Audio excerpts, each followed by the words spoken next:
मोदी जी ने तो ये भी कहा था पठान का बच्चा हूँ, उसका क्या? अब पठान मूवी का ही बाइकाट कर रहे हो तुम। पहले पठान का बच्चा कहा था अपने आप को। जोड़ो यात्रा नहीं है ये, जो यात्रा है ये महिलाओं के सम्मान की यात्रा है, ये स्टूडेंट की लड़ाई की यात्रा है, ये हिंदू मुस्लिम की जो नफरत फैलाई है 2014 से उसको जोड़ने की यात्रा है। और इंशाल्लाह 2024 में भारत एक बार फिर से एक कहानी लिखेगा। नहीं चाहिए ऐसा भारत, मोदी जी का भारत नहीं चाहिए हमें। भारत चाहिए हिंदू का भारत, मुसलमान का भारत, सिख का भारत, ईसाई का भारत। हमें मोदी का भारत नहीं चाहिए। ऊपर क्या 18 घंटे काम करते हैं। अगर मोदी जी ने वही काम 24 घंटे किया होता तो हमारा देश कब का बिक चुका होता। जिन लोगों का कोई योगदान नहीं है देश के अंदर, जो लोग कभी मरे मिटे नहीं, कभी फांसी नहीं लगाए, उंगली नहीं कटी, वो देश के लिए कैसे सुरक्षित है बताइए। क्या नाम है सर आपका? मेरा नाम शिवनीति सिंह पटेल। तो आप गुलाब लेके आज पहुंचे हुए हैं, क्या बात? कांग्रेस पार्टी के तरफ से, राहुल जी के तरफ से भारत जोड़ो यात्रा है। आज दिल्ली में कार्यक्रम है भारत जोड़ो यात्रा का। लगभग 15 किलोमीटर चल करके सभी को जोड़ना। क्या हो जाएगा इससे भारत जोड़ो यात्रा? इससे बहुत कुछ होगा। जैसे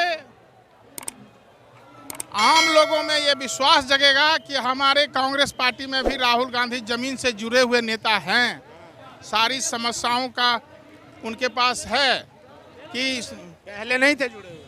जुड़े हुए तो हैं ही, लेकिन सरजमीन पर क्या हो रहा है? आज महंगाई चरम सीमा पे है, बेरोजगारी चरम सीमा पे। अरे सर, कहाँ महंगाई है? विकास की गंगा बह रही है, आप लोग पता नहीं बदनाम करते हैं। महंगाई कुछ भी नहीं है। कहाँ महंगाई है? महंगाई तो इतना है कि आप देख लीजिए गैस सिलेंडर कितने में मिल रहे हैं, पेट्रोल का भाव क्या है। इनकम भी तो बढ़ी है लोगों की। अरे आम यही तो है कि आज लोग जो है जहाज में घूम रहे हैं, पहले ट्रेन में सफर नहीं कर पाते थे। तो अमीर अमीर हो रहे हैं और गरीब गरीब हो रहा है। इसको देखने वाला कोई नहीं है। राहुल जी सही कर देंगे सर? राहुल गांधी एक विचार है, राहुल गांधी एक सोच है, और उनकी सोच है कि गरीबों को, जन जन को भारत से जोड़ो, सबकी समस्याओं को सुनो। वो अपनी पार्टी के साथ साथ दूसरे पार्टी के भी नेताओं को नसीहत देते हैं कि आप गांव में जो है 15 किलोमीटर घूमिए और गरीबों की बात को समझिए, सुनिए, समस्याओं का निदान करिए। चलिए, लोग यहाँ पर नारेबाजी कर रहे हैं, उनसे भी बात करेंगे। क्यों नारेबाजी कर रहे हैं सर आप? जिस तरह से हमारी भारत जोड़ो यात्रा दिल्ली में प्रवेश किया है, इस तरह पूरी बीजेपी बौखला गई है। कोरोना का डर दिखाकर यहाँ की जनता को भ्रमित करना चाहती है कि पब्लिक ये यात्रा खाली भारत जोड़ो यात्रा नहीं है, ये जो यात्रा है ये महिलाओं के सम्मान की यात्रा है, ये स्टूडेंट की लड़ाई की यात्रा है, ये हिंदू मुस्लिम की जो नफरत फैलाई है 2014 से उसको जोड़ने की यात्रा है। और इंशाल्लाह 2024 में भारत एक बार फिर से एक कहानी लिखेगा। और जो हम कहते थे ना 70 साल में क्या हुआ, वो हम दिखाएंगे। हमने ये जो 8 साल में इन्होंने जो नफरतें बोई हैं ना दिमागों में, वो ख़त्म करने के लिए राहुल गांधी जो चले हैं कन्याकुमारी से लेकर कश्मीर तक। तो इल्जाम लगा रहे हैं कि बीजेपी वाले कि भाई थक गए हैं, अब पार्टी करने जाएंगे अपना। आप भी चल रहे हो साथ में, आप देख रहे होगे कि हुजूम जो चला है वो अभी तक थका नहीं है। और एहसान है हम सबके ऊपर कि 18 घंटे काम करते हैं। अगर मोदी जी ने वही काम 24 घंटे किया होता तो हमारा देश कब का बिक चुका होता। मोदी जी हमारे ऊपर एहसान करें, खामोश होकर बैठ जाएं, अपनी पद से इस्तीफा दे दें और देश कांग्रेस के हवाले कर दें। 50 साल कहीं नहीं जा रहे हैं सर मोदी जी। 50 साल 2024 में ये लाल किले के सामने राहुल जी खड़े होकर झंडा फहराएंगे और राष्ट्रीय गान यही होगा और यहीं से अपना स्पीच देंगे 15 अगस्त को 2024। कांग्रेस मुक्त भारत करेंगे बीजेपी। कांग्रेस मुक्त भारत, दिल्ली हारे। 50 साल की उम्र बची है मोदी जी। कितनी उम्र दावा कर रहे हैं वो 50 साल तक। मोदी, मान लीजिए मोदी जी नहीं रहे तो कोई और रहेगा, बीजेपी 50 साल का ही नहीं जा रहा। नहीं, ऐसा नहीं है। बीजेपी के अलावा जो अच्छे लोग होंगे हिंदुस्तान में, बड़े अच्छे लोग हैं, काबिल लोग हैं, और भी आ सकते हैं। ऐसा कुछ नहीं है। कोई किसी बीजेपी रहेगी। नहीं, बीजेपी रहे ना रहे, लेकिन कांग्रेस अब नहीं है। नहीं, कांग्रेस आएगी। कांग्रेस है, कांग्रेस देखो, हाँ, देखो कांग्रेस है, ये कांग्रेस ही है। कन्याकुमारी से लेकर क्या लगता है कांग्रेस है? नहीं, बिल्कुल कांग्रेस है। और हमारी मजबूरी नहीं है, देश की मजबूरी है ये। मजबूरी बिल्कुल देश को समझना चाहिए। जब हमारा देश का प्रधानमंत्री 56 करोड़ की गर्लफ्रेंड और कपड़ों से पहचान को परजीवी गालियां दे रहे हैं, गोली मारो सालों को, ऐसा देश में प्रधानमंत्री पहली बार हमारे को मिल रहा है कि हमारे देश की छवि अभी अमेरिका के अंदर उनको सेकंड के अंदर रखा गया है। WHO ने, उसने यूएन ने उसको डाला नहीं अभी इसमें, मगर हमारा नंबर उसमें जो सर विश्व में डंका बज रहा है मोदी जी का। सलाम करते हैं ओबामा ओबामा। बताइए बताइए कौन सा रोजगार आया हमारे पास? अगर विदेश में अगर घूम रहे हैं वो तो हमारा रोजगार कहाँ पर हमारे पास? आत्मनिर्भर बना दिया भारत। बताइए कहाँ पर है? आत्मनिर्भर कौन सा रोजगार आया बताइए हमारे पास? स्किल इंडिया कहाँ पर है? बेरोजगारी चरम सीमा के ऊपर 47 साल की चरम सीमा के सबसे ऊपर है। बताइए आप हमारे को कहाँ पर है? क्या झूठ बोल रहे हैं क्या? बिल्कुल झूठ बोल रहे हैं। जिस तरीके से हमारे देश का प्रधानमंत्री हिंदुओं की बहन बेटी को 56 करोड़ की गर्लफ्रेंड बोलता है, परजीवी बोलता है, कपड़ों से पहचान करो, कब्रिस्तान शमशान। तो ये कांग्रेस की विधवा 56 करोड़ की गर्लफ्रेंड मतलब, और जर्सी गाय बोलता है कि ऐसे आदमी को जो हमारे देश की प्रधानमंत्री है, ऐसा प्रधानमंत्री हमारे को, हमारे देश को जो हमारी छवि इंटरनेशनल पर हमारी छवि को खराब कर दिया ऐसे आदमियों ने। तो उससे बचने के लिए हमारे को जरूरी है, हमें नहीं हमारी जनता को जगना है। अगर 1200 रुपये का सिलेंडर लेना है, महंगाई है, बेरोजगारी, एयरपोर्ट, बिजली सब बिक रहे हैं, तो हमें सोचना है ये कि राहुल गांधी की यात्रा नहीं है, पूरे देश की यात्रा है ये। आप समझिए इसको। सर गांधी परिवार का गया, अब वो बीजेपी के नेता कह रहे हैं ये मोदी जी का नया भारत है। कौन सा भारत है? मोदी जी का नहीं चाहिए ऐसा भारत। मोदी जी का भारत नहीं चाहिए, हमें भारत चाहिए हिंदू का भारत, मुसलमान का भारत, सिख का भारत, ईसाई का भारत। हमें मोदी का भारत नहीं चाहिए, हमें संपूर्ण भारत चाहिए उस जनता की, पूरे हिंदू मुसलमान सिख ईसाई सब एक साथ कह सके कि ये है भारत, हमें वो भारत चाहिए। सही है कह रहे हैं। नहीं कैसा भारत चाहिए? जिन लोगों का कोई योगदान नहीं है देश के अंदर, जो लोग कभी मरे मिटे नहीं, कभी फांसी नहीं लगाए, उंगली नहीं कटी, वो देश के लिए कैसे सुरक्षित है बताइए? हमारे को देश सुरक्षित उनके हाथों में कैसे? मोदी जी ने बांग्लादेश आजाद कैसे बताइए? लड़ाई करके बांग्लादेश हाँ ये तो बिल्कुल सही बात है। आज अगर उन्होंने कहा नहीं था? क्या मोदी जी ने कहा नहीं क्या मैंने बांग्लादेश की लड़ाई में? हाँ बिल्कुल वो बिल्कुल। मोदी जी ने तो ये भी कहा था पठान का बच्चा हूँ, उसका क्या? अब पठान मूवी का ही बाइकाट कर रहे हो तुम। पहले पठान का बच्चा कहा था अपने आप को, वो क्या था?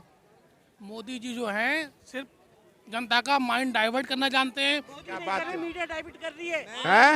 अरे देश के लिए उन्होंने घर परिवार छोड़ दिया, आप क्या बात कर रहे हो यार? अरे भैया एहसान कर दे हमारे ऊपर, देश भी छोड़ दे, देश भी छोड़ दे, देश को जनता के हवाले कर दे। हाथ में देश था। जब मोदी जी ने अपना घर छोड़ा, मोदी जी बताते हैं टीवी पे आके कि मैंने बचपन में अपना घर छोड़ दिया। कब थे प्रधानमंत्री? बचपन में प्रधानमंत्री बन गए थे मोदी जी।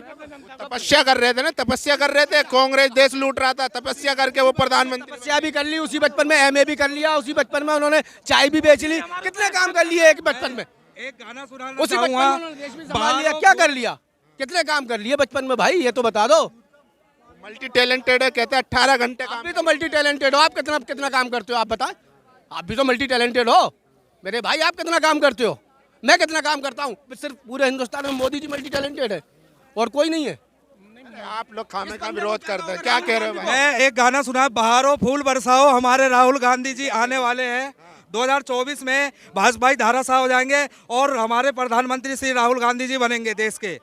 गुजरात तो जीता नहीं गया है। गुजरात नहीं जीतने की कदर, अगर मैं गारंटी ले रहा हूँ, मैं बीजेपी के नेताओं से कहना चाहता हूँ, बैलेट से तुम इलेक्शन करा लो, मैं खड़ा हो जाऊंगा एक कांग्रेस का सिपाही, मैं अमित शाह को हरा दूंगा। मैं इतना गारंटी लेता हूँ। बैलेट पेपर से इलेक्शन करवा ले मोदी जी। ईवीएम लाया कौन था? ईवीएम लाया कौन था? कांग्रेस सरकार लाई, लेकिन बीजेपी सरकार ने उसको ईवीएम को। अच्छा एक बात बताओ भाई, एक बात बताओ, हिमाचल में जीत जाओ तो ठीक है, गुजरात में हार जाओ तो ईवीएम है। में हारने की बात नहीं है, देश के लोग तरसते हैं जो भैया बैलेट पेपर से करवाओ। तो मैं निवेदन करना चाहता हूं, जो बैलेट पेपर की डिमांड हो रही है पब्लिक डिमांड है, नेताओं की डिमांड नहीं है, और आप बैलेट पेपर से इलेक्शन करवाओ, यही कहना चाहता हूं।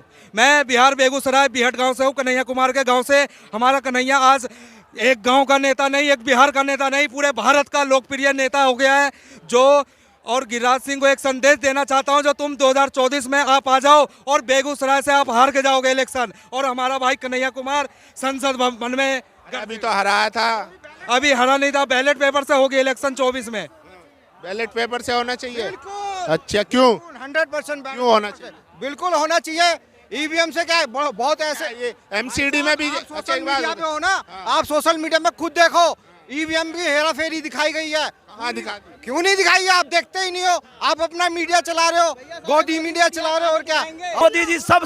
मोदी जी का अहंकार खा जाएगा बिल्कुल 2024 में, और राहुल बाबा आएगा प्रधानमंत्री बन के, नया चेहरा।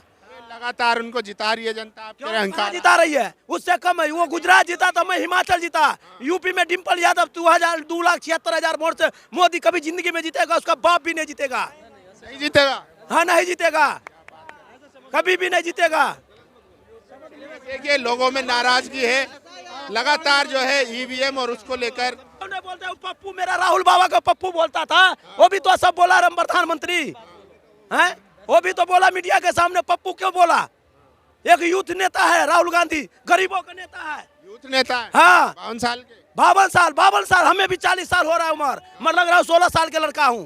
16 साल के। हाँ एक वो नहीं महंगाई। अभी तो कह रहे हैं यात्रा को खत्म करो, कोरोना आने वाला है। कोई कोरोना नहीं है, सिर्फ मोदी जी के अहंकार के कोरोना है, कोई कोरोना नहीं है। न्यूज वाला ही बिका हुआ है। अनवर गोस्वामी के न्यूज सुने हो? मोदी के चट्टा बट्टा नेता है वो, अर्नब गोस्वामी। हाँ अनवर गोस्वामी। कहते हैं राष्ट्रभक्त। कोई राष्ट्रभक्त पत्रकार नहीं है वो, एक नंबर डाकू है, डाकू है। हाँ बम्बई में उसको क्या कांग्रेस ने कुछ पकड़ा था उसको?